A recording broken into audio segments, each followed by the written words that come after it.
নমস্কার বন্ধুরা, বাংলা ট্রেডিং টিউটোরিয়ালে আপনাদের স্বাগত। বন্ধুরা, পূর্বের ভিডিওতে আমরা ক্যান্ডেলস্টিক সম্পর্কে জেনেছি।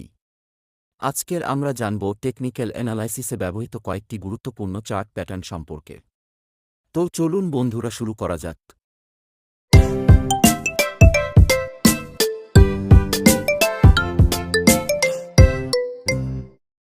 শেয়ার বাজারের চার্ট প্যাটার্ন বলতে বোঝায় কিছু নির্দিষ্ট আকৃতির গ্রাফিক্যাল উপস্থাপনা যা ভবিষ্যতে শেয়ারের দামের গতিপ্রকৃতি পূর্বানুমান করতে সাহায্য করে।